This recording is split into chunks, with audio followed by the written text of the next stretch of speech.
What if I fail? What if I am fired from my job? What if the book that I'm writing, no one reads it? And what if everyone makes fun of me? Maybe I should just quit and go back to making noodles. Quit, don't quit.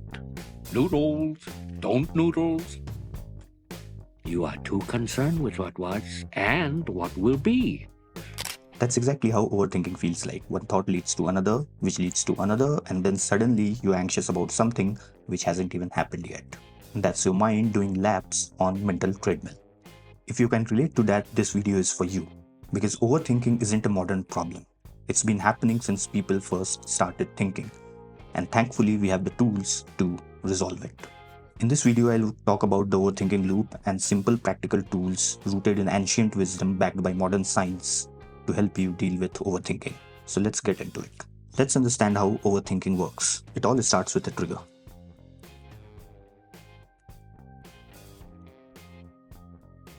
So something small happens, you don't get a reply, maybe you make a mistake, and your brain starts thinking. What the trigger leads to is your first level of thought. Now, at this stage, you start thinking, what if I messed up? What if this is something that I cannot recover from? Now, it should be noted that at the trigger stage, when the chain of first thought starts happening, the prefrontal cortex is still active and is still trying to help.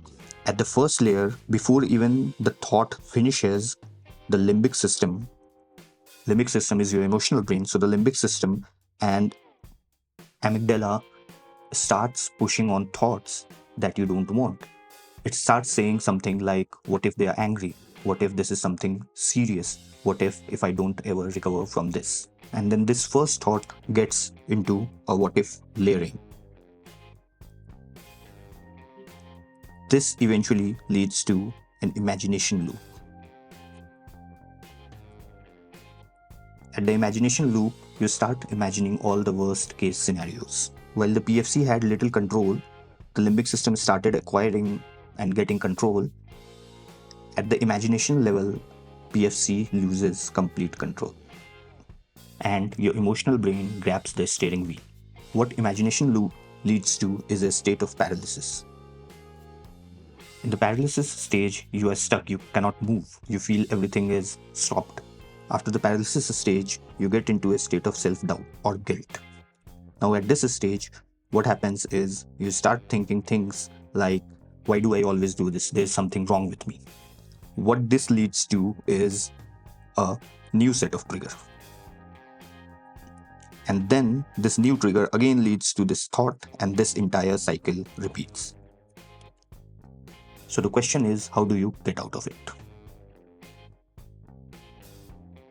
So the first step is to calm your body, because your body and mind are a team. If your body is in stress, your thoughts will be too. One of the simplest way to calm your nervous system is rhythmic movement. Just stand up, walk in a straight line. And that's why the ancient Buddhist texts talk about a practice called Sakman Maluwa, a dedicated path for mindful walking. And this was not just done for fitness, it was done to achieve a sense of clarity. Today, neuroscience backs this concept because we know walking activates the parasympathetic nervous system. It lowers your cholesterol level and brings your body back to a calm baseline. So when you get into that thought spiral, don't just sit. Get up and start walking gently and mindfully.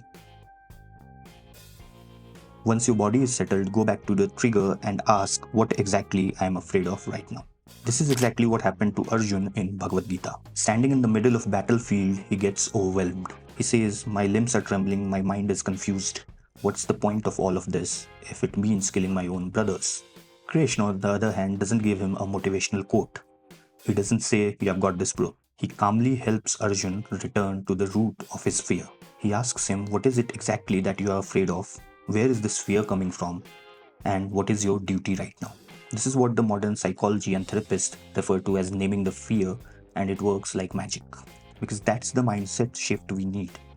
From vague anxiety to a sense of clarity. From confusion to conscious action.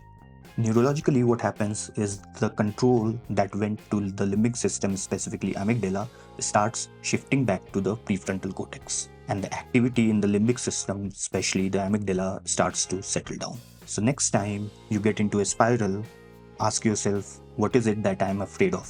Write about it, speak it, and define it. So if you have made this far, you will probably enjoy my Sunday newsletter. Every week I share simple, actionable insight rooted in ancient wisdom but tailored for modern life. It's calm, it's thoughtful, and it's free. You can sign up using the link below. Now let's get back to the third tool to deal with overthinking.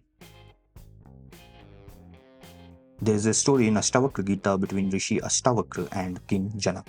Janak, despite being a king with immense power and wisdom, feels restless.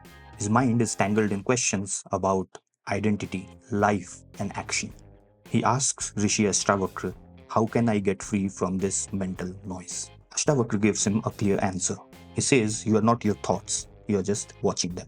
Just as the clouds pass over the sky, your thoughts come and go, but they are not you. And the moment you realize this, you are no longer trapped in your thoughts. Modern psychology calls this as cognitive diffusion, the ability to step back and observe your thoughts without getting attached to them. Because the more you get attached to your thought, the more power it has. But the moment you label a thought, you take that power back. So how do you actually label a thought? Ask yourself these three questions. Is it a future fear? Is it a past regret? Or is it something that I can work on right now? It sounds simple, but it is powerful. Because the moment you sort your thoughts into category, it becomes easier to manage. It's no longer an overwhelming cloud. It is just an item on the list. And the more you practice this process, the more you learn that the thoughts are not your command. They are just visitors. They don't have to control you. The last and the most powerful step to deal with overthinking is to practice what Hatha Yoga Pradipika describes as Nadi Shodhana Pranayam, a technique of alternate nostril breathing. And modern science now backs this up.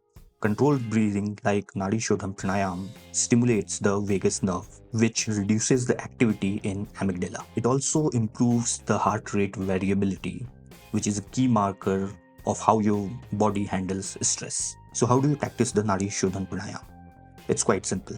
You start breathing with one side of your nose, you hold the breath, you exhale from the other side. You repeat this process 5-6 times and you will feel the difference, you will feel the calmness that it brings. So summarizing the 4-step path out of the thought spiral. First, calm your body with gentle movement. Second, name your fear. Third, label the thought, past, present or future. Fourth, do at least 1 minute of Nadi Shodhana Pranayam. No fluff, no complex things, just the tools that actually help. So that's it for today. If this helped even a little, hit that like button, subscribe, and let me know in the comments which tool you are going to try.